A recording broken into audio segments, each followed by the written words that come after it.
Okay, guys, here's your second lesson. Before we start, I want to go back and do just a real quick review on what the first lesson was. And it won't hurt you to go back and watch this, guys.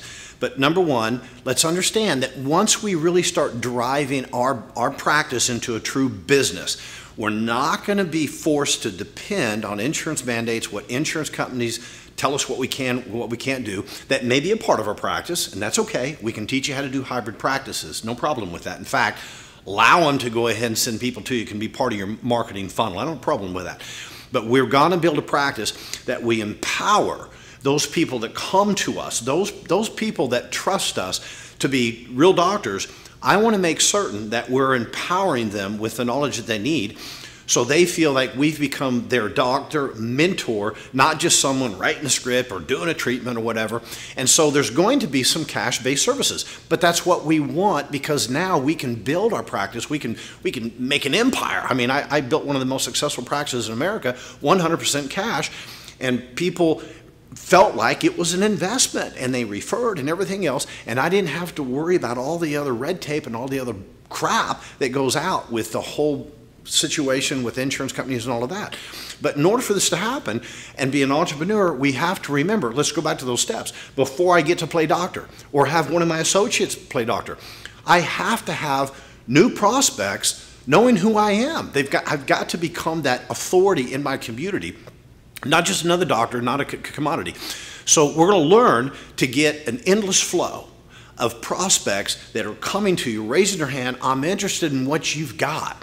And then from there, if you remember, step two was how do we educate the masses? How do we pre-educate? Right now, I'm educating not just you watching this, but hundreds, if not thousands, of potential prospects that are looking for our company, Freedom Practice Coaching, to help take them to the next level and get their freedoms in life in all aspects and help their patients more and everything else.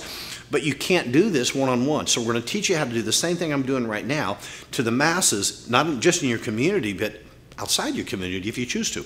And then once we pre-educate them, when they come into your practice for the first time, they already know what's going on, they know what you do, and when they come in, they're like, hey, can you help me? Will you accept my case? And do you have payment options willing that I can fit into my budget because I know that my insurance is going to cover, but I'm willing to do this because I see it as an investment. So that was the first lesson. Lesson two here is if we're going to run a true business and not eliminate Stan, then we've got to run a true business. So I'm going to have you take out a piece of paper and kind of go along with me here.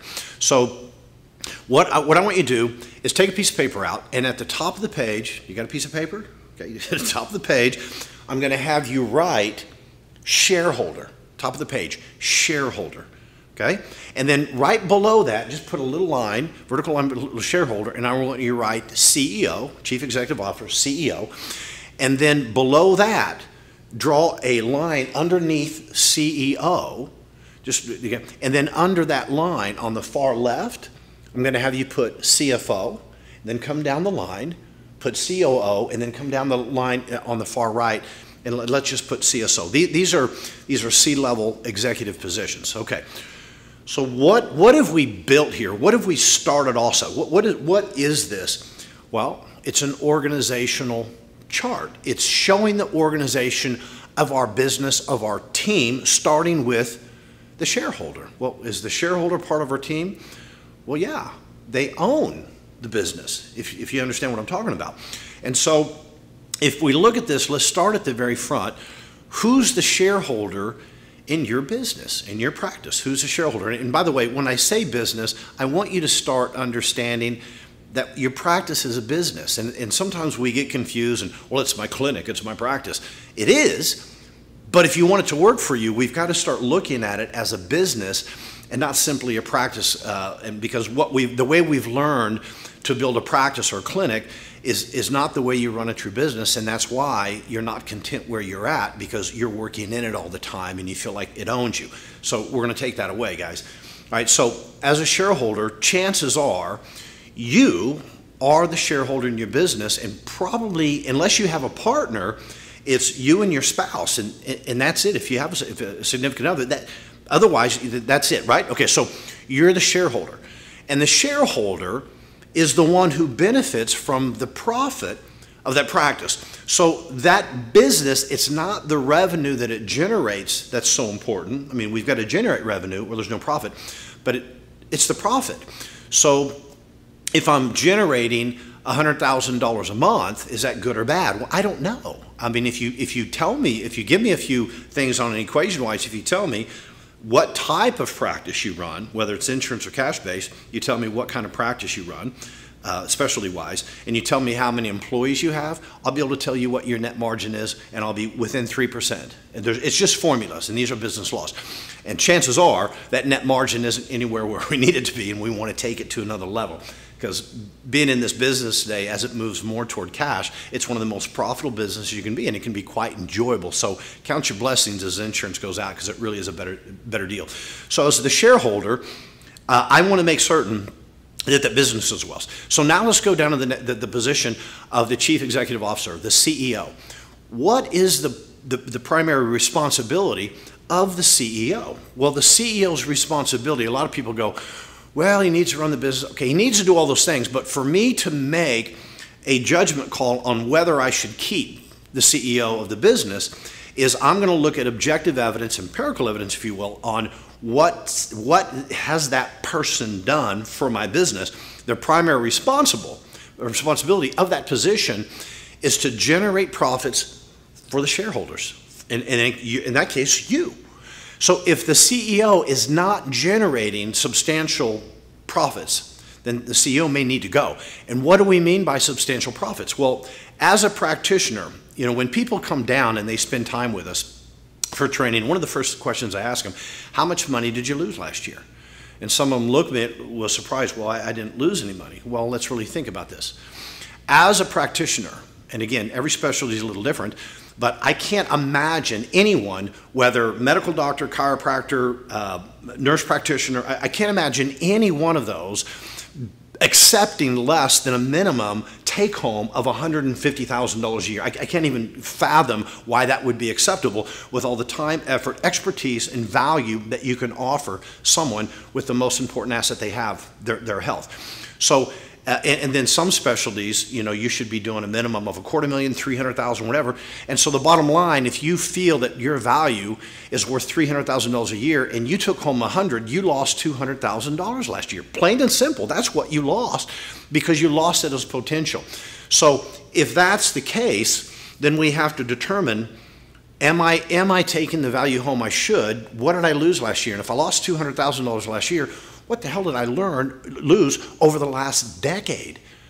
A couple $1,000,000. Yeah, that's right. Where would you be today if you were running your business the entrepreneurial way that you didn't learn in school? Where would you be? So let's look at that. Now, on the CEO, are you going to keep him or are you going to fire him? I'm going to ask you that question. Would you fire your CEO? Oh, I don't know. Who's the CEO? Well, it's probably you. And if you're saying, no, I wouldn't, then you probably shouldn't be on here watching this. Everything's hunky-dory. If you do fire them, good. Your ego's not getting in the way, because it's just not necessary. You know, if they're not doing their job, they're not doing their job. That doesn't mean you can't be the CEO, but you're going to have to learn to be a responsible CEO. And it also means that you're going to have to take time out of your schedule, and it's going to have to be put in your daily schedule, which we talk a lot about in FPC. We talk a lot about running your life by your calendar, because if you're not, things just happen as they should. They're not planned. If you don't plan your life, it's not going to turn out the way that you imagined it would. So we're going to learn how to do that. So we're going to teach you. You may have to wear the hat of the CEO. You may have to wear the hat of the CEO for a while, for a season. And over time, we can teach you how to step away from those positions. Ultimately, it would be nice that you don't have to be the CEO or any of those positions. That way, the business works for you, and you don't have to be in it in the long run. Okay? So where are you as the doctor? When I look at the organization, where are you? Well, when you're seeing a client, a patient, a practice member, when you're seeing, you're none of those. You're down here. You're down on the chart, way down at the bottom in the service industry. And if that's the case, I mean, that job needs to be done. The service is what the business is about. But if you're down there, who's running your business? So you can't be the CEO. You can't be the COO. You can't be the CFO when you're visiting with a client. So you're in the business as a technician. It's very similar to this. Let me give you a similarity. If you started painting houses and hey, this is a pretty easy gig here. I'm going to open up a painting company. Would you be a savvy entrepreneur to open up a painting company and you paint the houses? No, hell no, and you know that. You would be a savvy entrepreneur to go, I can get some talent here, and I can hire people to paint my houses for 18 bucks an hour. Why would I be doing something for 18 bucks an hour when I need to be running this business and going out and getting deals and getting houses and hiring more people to paint my houses so I can sit back as the shareholder and the CEO right now and earn the profit of 100 painters painting a house instead of me painting a house? And as a clinician, so many of us, you're painting the house is what you're doing.